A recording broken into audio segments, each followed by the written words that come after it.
Welcome back to another episode of Yachting Unplugged, where we go beyond the bow and bring you what's making waves in the industry. My name is Kim Sweers, the boat boss. And I'm Rick Thomas, and we're diving into national headlines today, Florida happenings, boating drama, and everything that's shaking up the industry. So Kim, let's just jump right on in. We're going to jump right into it. I'll tell you, we're going to keep it light and bright and positive. Out of DC, the tariffs have been delayed until July 9th. I'm really excited about that. I think that's good. It gives everybody time to kind of, know what's coming and make good decisions. And the phone's been ringing a little bit more at the dealership, and I know a lot of people in the industry are feeling the same uptick right now. What have you heard? It's a mixed bag, but I'm hearing more people busy. I'm not hearing about any new layoffs, and everybody that's been in the circles that I've been circulating in has a very, very optimistic outlook for the summer and going into the fall season. So I'm sitting here glass half full, saying we're gonna end up with a pretty good year this year. Yeah, I know that some of the surveyors are busy. I've heard my friend Frank, he's a surveyor. He's very busy, and the finance companies are busy, are busier, which is a great sign. Yeah, good uptick for sure. That is a good sign. All right, well, interesting. That's going to dive into some fun. It was actually Captain Carey from Below Deck. Sorry, yeah, Captain Carey. Captain Carey reached out to me on social media and sent me a clip of a Russian gentleman stealing a 60, 70-foot yacht. The $2 million yacht down in Tequesta? Right. Crazy. I mean, how does that happen? I can see stealing a car, you put it in a garage, or, you just drive on the highway till it's gone, but how do you steal a yacht and get away with it? Well, there's two parts of that, Kim. You can steal the yacht actually almost too easily because these boats are tied to the dock. And if you are good around boats, if you know how they work, you make yourself look like you belong, very few people are going to question you if you come on board a boat, throw the lines off, fire up the engines, and go. There's no parking brake really, and as long as you have got the ability to get those engines fired up, have a great day. Right. The bigger problem, though, is what do you do with it? Yes, what do you do with it? Yeah. Yes. Well, it's like you said, it's a one and done thing. Hopefully it's something that they just use and don't destroy the boat. Use it for whether it's drugs, narcotics, people, whatever, transport. It's usually something. what happens. They grab the boat, they go either move contraband into the country, or it's crazy video. If you saw it, the agencies were just pushed them right up into the mangroves, it looked like. But they don't play, do they? No, but thanks to Captain Carey, appreciate that. And that was fun. If you have news, hey, just send it to us. Send it over. We'll have a good cool. time with it. Well, speaking of news, huge news. Tell me about what's going on for traffic. Well, this is crazy. Fort Lauderdale, 17th Street Causeway Bridge, Fort Lauderdale Bridge. Remember back when they built that, yes. There was the talk about the tunnel or the bridge. They went with the bridge. I wonder if they're wondering if the tunnel would have been a better go. Right. But so they're now starting, I think, June 2nd, tomorrow. Tomorrow. During rush hour, they're going to close the bridge to boat traffic. Yes. And they're going to carry that program all the way through November. And it's just rush hour. Rush hour. So in the morning from probably 7 to 8:30 or 7:30 to 9, something like that. And the evening from 4:30 till 6 probably. Yeah. Yep, so it's a trial period that's lasting until the end of November, starting, like Rick said, June 2nd to November 28th, right? That's right. The bridge will remain closed during rush hour. Now, the good news for most boaters, that bridge span is about 54-foot clearance. Yeah. So most boats that navigate the ICW should have very little problem getting under it. Unless you're a bigger boat, then you're going to have to plan accordingly. Right. So speaking to the captains, check your times before, and it is an international gateway around the world. That's why we're bringing it to you on Yachting Unplugged, because a lot of the vessels are coming from across the pond and everywhere else internationally. So it's good to know it. So thanks to the local politicians and the people in the city involved in that, and the federal agencies. Yeah. I mean, the bigger boats that want to come into Pier 66 and BMR, you go under the bridge for the most part, so beware. Yep. Well, how was your Memorial Day? Good. I actually was out on the water a lot. It's interesting because what we're going to talk about, when I brought my family and boat out on Monday morning, I looked over to the sandbar. Everybody knows about the sandbar. There's actually 2 or 3 of them over there, but there's a big one, the triangle right they call it. Right outside of the yacht club. Yeah, and I saw the boats piling in there, and I thought, no. So I went down to Whiskey Creek and put my boat on the beach right there, and that was great. But with amongst all those people, there was tragedy that happened There was no deaths on that, but 11 people out of the 15 people on that 39 Sea Ray, 11 people. There was a boat explosion, a flash fire. Actually ended up hurting quite a few people. 11 people on that out of 15. Reminiscent of what happened at the 15th Street fuel docks a few months ago. Right. You know, you have to be aware particularly if you're driving a gasoline-powered boat like I do. If you can smell it, you have a problem. These fumes, vapors can, particularly in the heat, the sun, you know, that will cook things off. And most fuel tanks and fuel systems are ventilated properly. Yes. Older boats sometimes run into problems if they're not maintained well or things clog up the ventilation. Bottom line is fuel fumes congregated. Yeah, it smells. And so if it smells, don't turn your boat on. No, evacuate the boat, actually. Absolutely. You know, get some ventilation fans going, whatever that looks like. But yeah, they started the engines and the boat blew up and a lot of people were injured, unfortunately. Yep, so 11 people. There's some, I think 4 still in critical condition, 2 of them being a child and there was a dog on board. Let's go to there was 3 fires actually. Yeah, crazy, huh? And there was a second one. Let's talk about that one. Yeah, 30-foot boat. Magia, which was offshore near the 2100 block of South Ocean Drive in Fort Lauderdale. Only one guy on board, fortunately, but he was hurt. Something caused it to blow up too. I don't know if he was on a mooring or was underway. More likely he was on a mooring perhaps, but you know, he jumped into the water to escape the fire. He was hurt. Fortunately, he was rescued. He'll probably recover, but another boating incident, same weekend. Same weekend, and same kind of thing. Right, you and know. then we had a 48 Viking actually catch on fire. That's very an odd popular, one, right? Yeah, it is very odd. Yeah, that was 13 miles offshore. Yeah, off Jupiter, which is a great fishing area. I mean, that's big fishing up there. And you go out 13 miles, you're in big, beautiful blue water. Yeah, but what a loss to lose your boat. That's every boater's nightmare. So we're going to reach out. We're going to actually have someone from Resolve on the show to talk about that. You had mentioned that. We're going to have some other guests on our future show that's really going to talk about fire prevention. Well, my friend Chauncey Naylor and I were just speaking before we came on air. He's going to help us set up a demonstration. We're going to tabletop demonstrate the power of gasoline and what happens, and that'll come up in a couple weeks. I'm going to wear my whole gear for that one. I want to burn my hair off. Yeah, don't do that. Don't do that. We got to keep that beautiful hair intact, right, all the way through this. Well, speaking of demonstrations, there's a lot of demonstrations and products that are going to be showcased at IBEX. Yeah. We really want to drive home the point that IBEX is coming. It is going to be here this October, Yes. October 7th to the 9th at the Tampa Convention Center up in Tampa. Yes. I've been going to that show for years. Is this your first trip up? No, I've been going to IBEX That's since, right. I mean, wow, a very long time. That's right. Metz is your first one coming up. Yes, yes. Yeah. But IBEX is a great show. No, I remember I was fighting cancer in Tampa, and that's when I first started going to IBEX. So it's been about 10 years now that I've been attending IBEX, and what a great show it is. Yeah. I'm bringing one of my clients into that show. We're showing off the Toma Top for the second time this year at the IBEX Show.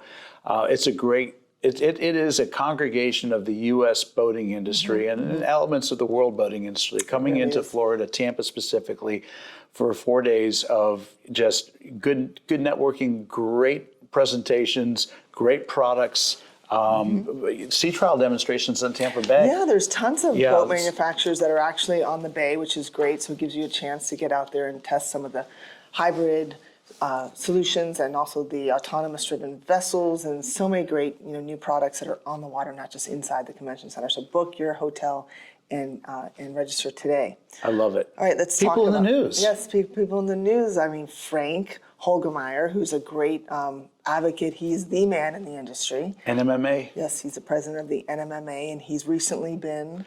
He's going to ICOMIA now. Yeah, which is the international version of the NMMA. Taking sounds like a similar role. Yeah, I mean, congratulations to Frank. He's really been a massive voice in the industry, and him and his team have really wrapped their arms around a lot of issues, taking them not only to the state level, but federal as well. And we are so thankful to have his leadership. That advocacy is so important to an industry like ours, and to have a voice like Frank's. Thank you. Really appreciate it. Keep up the good work. Yeah, congratulations on the new role. So it's raining. We're here at Sunrise Harbor Marina. We're inside, folks. We're dressed to go outside. We were going to be on the docks. I know we were, and it's raining out, and it is the second day of hurricane season. Yeah, and this is unusual because usually Florida, you get rain for an hour or two, and No, then it's it goes been raining out all day. since first thing this morning. So here we are inside, but it is the start of hurricane season. It is, and NOAA expects, I think they said 13 to 19 storms is what they're projecting, 6 to 10 to become hurricanes, and Three to five over they'll be Cat Cat 3. 3 or more. So let's say our prayers that they actually don't go nowhere. Well, the good news, if there is good news in this is not much different than last year's and the previous year's forecast. They're staying fairly consistent, and the number of named storms and the size and the intensity of these storms, which just is a good reminder that going into hurricane season, you don't prepare when you're hearing about the named storm heading your way. That you're way behind the curve if you do that. There's nothing available. I mean, you're basically, your insurance company requires that you have that plan. Right. Especially if your boat's here in South Florida. Yeah. And so act now, get it done. Yeah, have a float plan, have a hurricane plan, know where you're going to put the boat. If you got a small boat like mine where you may or may not be required by insurance, or you just don't have the wherewithal to get up the river to a hurricane hole, then you need to have additional planning, such as the ability to double up your lines, understand what's happening around you, situational awareness, so that your boat might be secured great, but if the guy up the canal or down the canal from you isn't, his boat's going to be the one that takes your boat out. Oh, exactly. So and not just yachts, but there's tenders and there's people's boats that are on the lift. So make sure you strap them down and prepare. yeah, and if you're on a lift, take the plug out of the back of your boat.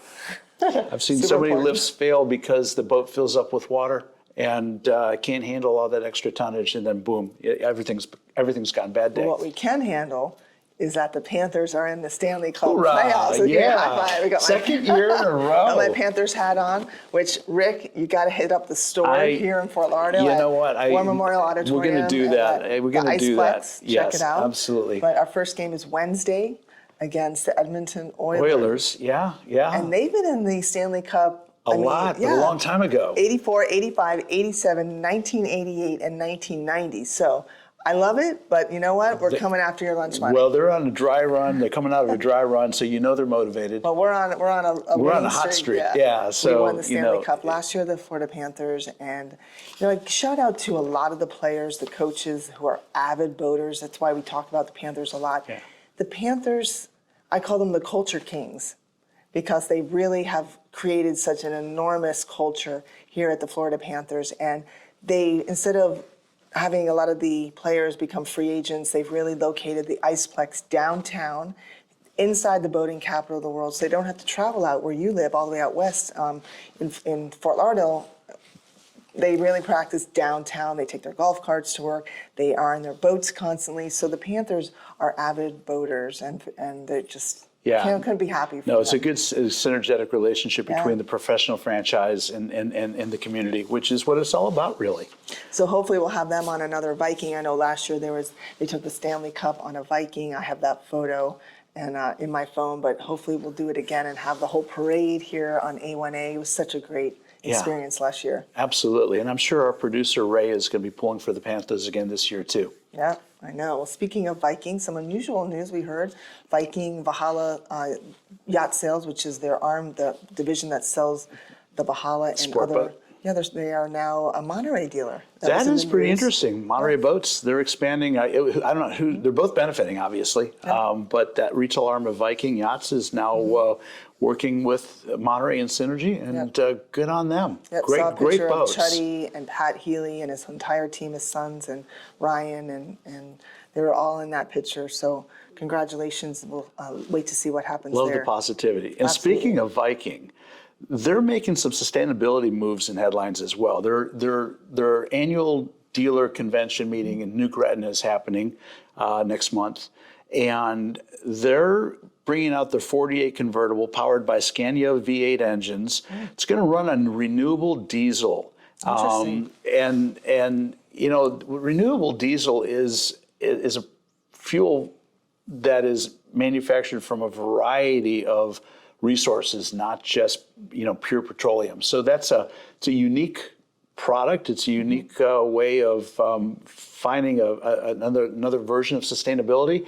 And that's where innovation starts with innovative companies like Viking Yachts. So again, to Pat and the rest of the Healy family, congratulations. I'm sure Lonnie Rutt had something to do with that. So they say innovation is the only way to win. Steve Jobs always pressed that that's motto. so true. So winning is huge. If we embrace technology, we all win, not just the manufacturers, the clients, but really our environment and everyone. Absolutely. So congratulations. All right, well, let's go into the controversial topic of Yacht Trader and Boat Group. Yeah, Boat Trader, Yacht World, which is owned by Boats Group. We are still, that whole thing is still going on. I know the MRAA, Matt Gruen, and we're still talking about the price increases. So that's something to see where that goes. Yeah, I mean, if you're in the wholesale business selling boats, if you're in the dealership world of selling boats, it's a competitive space, and one of your big expenses is the marketing, is the advertising. It's how you get your messaging out. Now, someone like Kim, if you pay attention to what the Boat Boss does, she's multifaceted, and she is putting her dealership and her brand out in very innovative ways using social media, but you still have that need to be part of that marketing it's our program. version of the MLS. Like realtors have the MLS. That's right. We have Boats Group and their platforms, and it's just getting the cost of ownership, as we call it. And in boats, it's the cost of doing business that's getting out of control. But as the price goes up for you, you have to pass it along to your customer. We do. Actually, I pass it on to my salespeople, which they actually don't like. But it's a hard cost now that it can't be ignored anymore in the dealerships. And manufacturers as well. So we really hope that there's a solution. I know one of the executives from Boats Group has now formed and done something new. We have Center Consoles Only that's formed their new site. So it's interesting to see. Competition is always good, as they say. I love it. And speaking of good. And we have the IYBA, site. EBA's they've got a lot doing on there too. And so there's other resources, but you have to pay attention to those costs. They're what allows you to be competitive, or they hold you back on your margins. Yep. Good news though. I love good news, and I love the Garmin. Doesn't? I love the Garmin brand and product. I've got a beautiful. I did a post on it, and it went viral. That's what I use on my own boat. Do you? Yeah, and I saw that post, and I agree that watch of theirs is so cool. Think about Garmin's huge, and all the products that I have in my dealership. Most of our clients choose Garmin. And it's a brand to be reckoned with. They're the leader. And I decided, why not sync my health with my yachting and my boating? Why not have it all in one, where I can control the audio on my watch and do my walks and my steps and do the autopilot all on the Garmin Mark. Yeah. So I'm looking into that. So we'll see. And then the other, I like talking about products that are good products, well manufactured, well thought out. I bought a Garmin for my boat 7 years ago. Mm-hmm. And last year, after I did a major renovation on my boat, for the first time, I took the SD card out and I updated all the software, put it back in. Kim, I got a brand new Garmin out of that. Really? Everything changed on that machine. That's incredible. And it was just like, wow, how cool is that? So that's a company that thought about what the future looks like. So they've earned the fact that they just crossed the $1 billion revenue mark for the first time. And their overall revenue in the maritime space jumped 20% year over year. It's incredible. That's good on the water. That's great on the water. That's epic. Yeah. It's epic numbers, especially in the market we're in. I tell you what. So we touched on a couple things here today. The coming in with good business, good innovation. Being willing to spend the efforts to create the products that people want has a reward. No, absolutely. Well, the reward is we made it to another show. We did. So from tariffs to takeovers and to Questa drama, we've brought it all to you today. Yeah. What a day. I really hope, and Rick, that you enjoy the Yachting Unplugged podcast as we share every Monday with you. Tune in every Monday as we bring the industry's latest news, all the people, the movers and shakers, the events, the news, both at the state, federal, and worldwide level. Yes. And next week, I'm going to talk with you about what I'm going to be doing later this month with Piper's Angels Foundation. Okay. I'll be going Look over forward to for it. the fourth time to Bimini to support the Crossing for a Cure. It's a organization that develops or supports the development of treatments, not the cure, for cystic fibrosis. And what's so fun about it, it's a boating environment, a boating experience. We go over, we spend a week on the island as a family, and then we leave Bimini at midnight and with paddle boards cross 84 miles from Bimini Sands to Lake Worth Pier. It takes about 16 or 17, 18 hours, depending on how fast they paddle. Right. Wow. But we're raising money and we're doing some really cool things. And this year I am taking a woman across that has cystic fibrosis, and she is going to try to go iron beach to beach without touching the boat and taking direct boat support. That's great. And if she does, she'll be the first woman with cystic fibrosis to make that trip. Wow. Hats And off to so- her. And what is her name? Her name is Riley Walker. Riley. Well, And, Riley, props to you for doing that. And we'll put some information in the post below about the actual voyage and what you're trying to do. Absolutely. Well, And thanks so much for that. I'll talk a little more in depth with it next week. It'll be fun. Maybe we'll bring Excellent. Riley or somebody on board to talk I'd to love us talk. too. Well, folks, thanks for tuning in again to another episode of Yachting Unplugged. On behalf of Kim and myself,